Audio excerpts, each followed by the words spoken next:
My name is Robert, though most folks know me as Bob. I've reached the grand age of 80, and I want to share an experience from about half a year ago that completely shifted my perspective on everything. My dearest companion passed away. His name was Tom, and we'd shared a bond for 57 years. When he left this world, a piece of my own spirit departed with him. But before I delve into that profound loss, allow me to recount how our paths first crossed. It was 1967. I was 23, employed at a printing establishment in Chicago. Tom joined the very same week. We were both newcomers, equally apprehensive, both wrestling with the challenge of operating those immense printing presses without sustaining any injuries. On our inaugural day, our supervisor assigned us to the identical work rotation. For 8 hours, we labored shoulder to shoulder, exchanging barely a handful of words, yet as the day concluded, he extended an invitation to share a drink. "Certainly," I replied. That solitary drink blossomed into a friendship spanning 57 years. We didn't have a dramatic origin story. We were simply two ordinary individuals who connected at our workplace and remained steadfast allies through all of life's twists and turns, through the joys of matrimony and the pains of separation, through the arrival of children and their subsequent journeys into adulthood, through all the common experiences that life inevitably presents. Tom exchanged vows in 1969, and I had the honor of serving as his best man. I was wed in 1971, and he reciprocated by standing as my best man. His wife, Linda, and my wife, Carol, forged their own camaraderie. We would gather for dinner every Friday evening, engage in card games, and simply converse. It was nothing ostentatious, nothing particularly thrilling, just two couples spending cherished time together. Reflecting now, I recognize the immense fortune we possessed. Not because anything extraordinary transpired, but because we cultivated something that eludes many individuals, an unwavering friendship. The kind of connection where you feel no need to put on a performance or strive to impress anyone. You simply present yourself as you are. Tom and I labored together at that printing shop for 12 years. Then, in 1979, the establishment ceased operations. I secured employment elsewhere, and Tom began working for the municipal government. Our daily interactions ceased, but our Friday evening gatherings persisted. We continued to communicate when significant events occurred.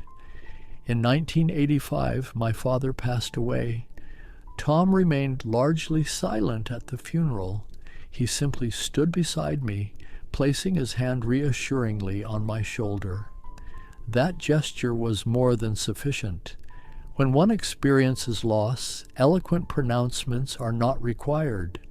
What is needed is a companion to stand with you.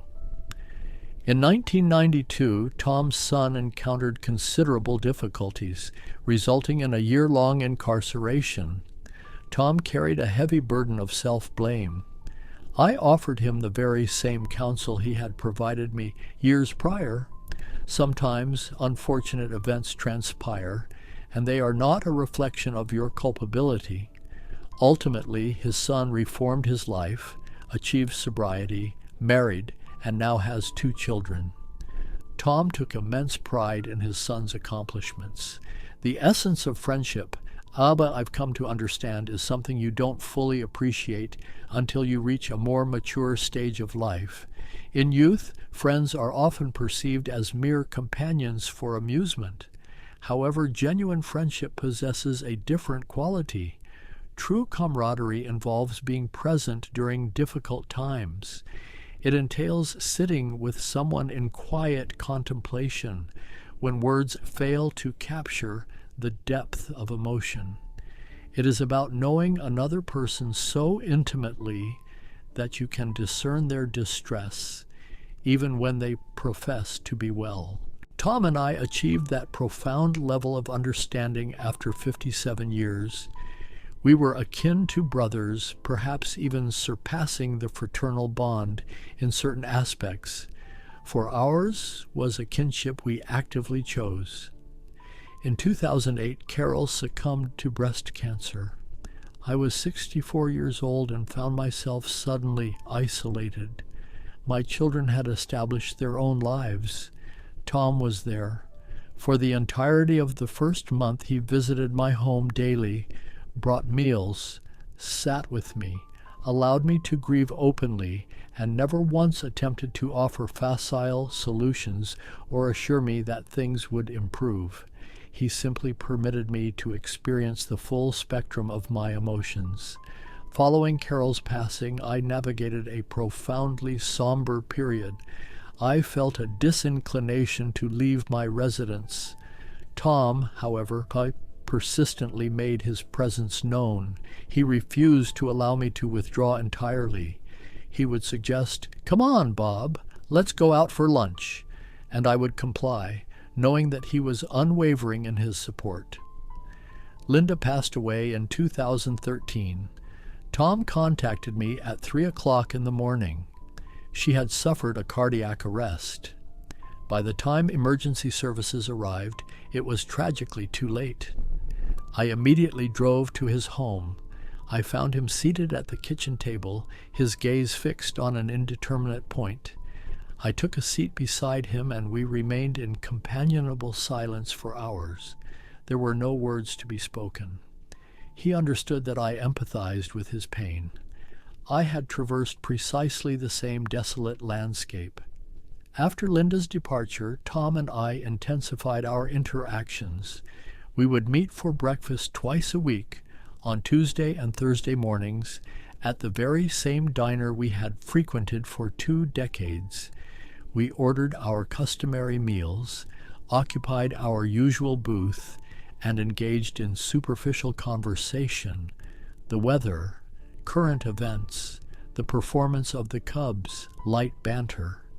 Yet these exchanges held significant weight. They provided us with a sense of routine. They offered something to anticipate.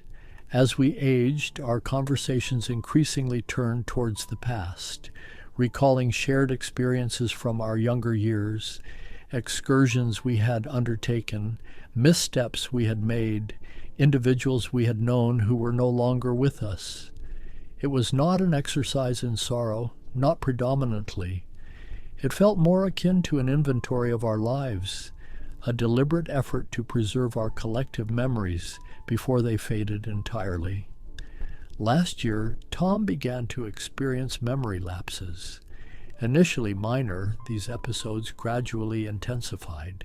He would recount the same anecdote multiple times within a single conversation.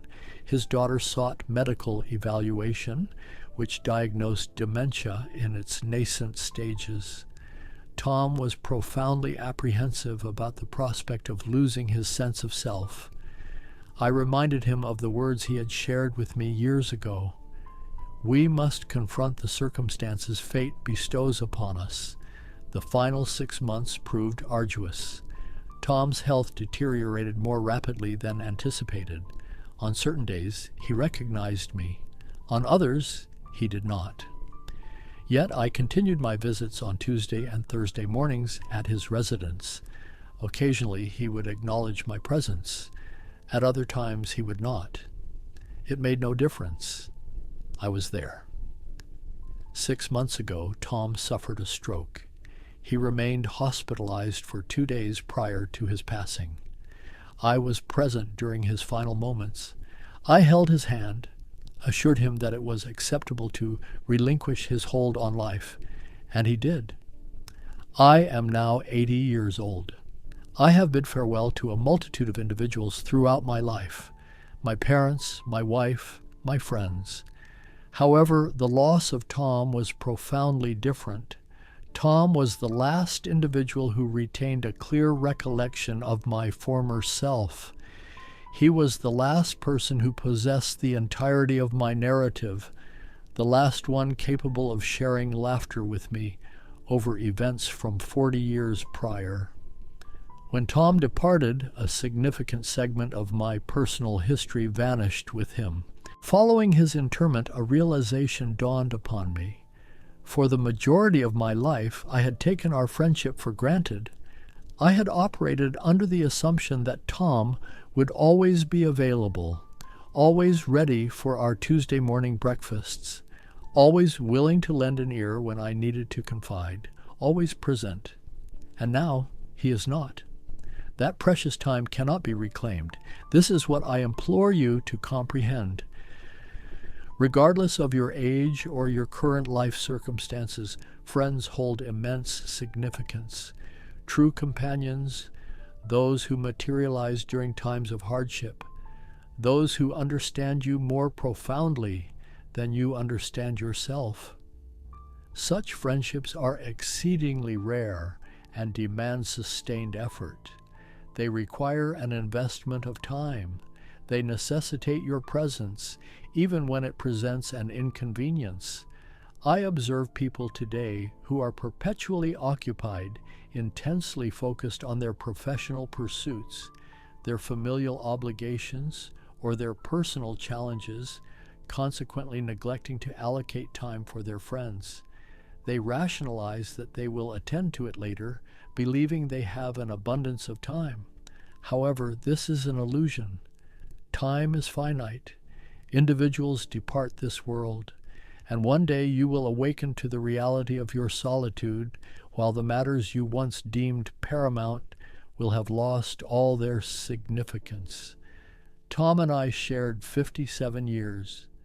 57 years of Friday evening meals, Tuesday morning breakfasts, phone calls, and simply being there for one another. And even that duration felt insufficient. I still yearn for more time. I still wish I had cherished it more fully during its presence. If you possess a true friend, not merely an acquaintance, but someone who has navigated life's journey alongside you, reach out to them.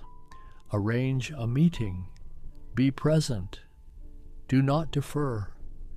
Do not presume that future opportunities will materialize. They may not.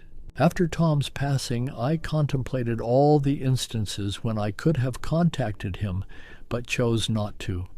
All the times I was overcome by fatigue, overly occupied, or simply lacked the inclination, all the time I squandered under the misguided belief that we possessed eternity. We did not. No one does. I am still here.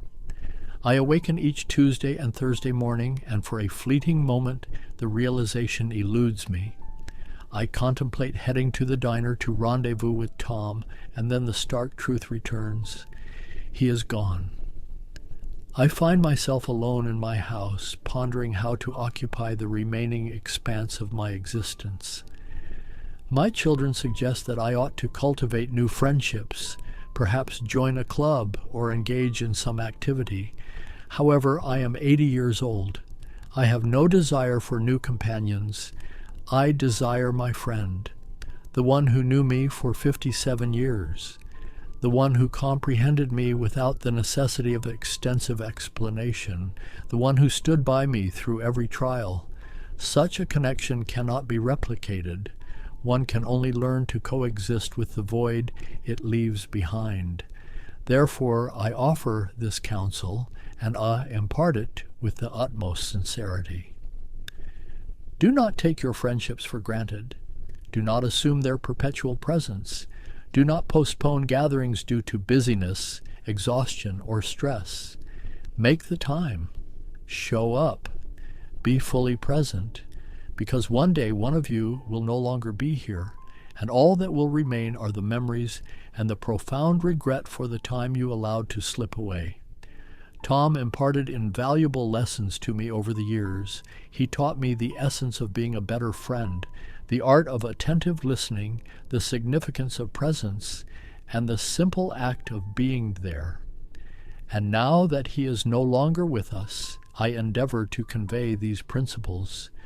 not to fill his void, but to honor his legacy, to ensure that the manner in which he lived his life held meaning.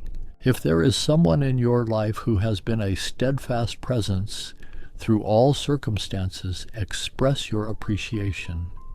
Do not await an opportune moment. The opportune moment is now. Pick up the telephone, send a message, make plans, for life is fleeting, and those we cherish do not remain with us indefinitely. I miss Tom with every fiber of my being, every single day. I miss our Tuesday and Thursday breakfasts. I miss our telephone conversations. I miss the mere awareness of his presence. Yet I remain thankful. Thankful for the 57 years I shared with a friend of such caliber. Grateful for every dialogue, every shared meal, every precious moment. And I am grateful that I had the opportunity to be present during his final moments, that I was able to hold his hand and assure him that it was all right to let go. This, I believe, is the essence of genuine friendship. Being there during propitious and adverse times, during the mundane routines of daily life, and during the ultimate moments of transition. Simply being present. Therefore, if this narrative resonates with you in any way, extend an invitation to someone you hold dear. Make the effort. Be present. And if you have found any value in what I have shared today, I would be most appreciative if you would click the subscribe button and leave a comment. Share your own experiences with friendship. Tell me about the individuals who hold significance in your lives. I read every comment and would be delighted to hear your stories. Thank you for your time and attention.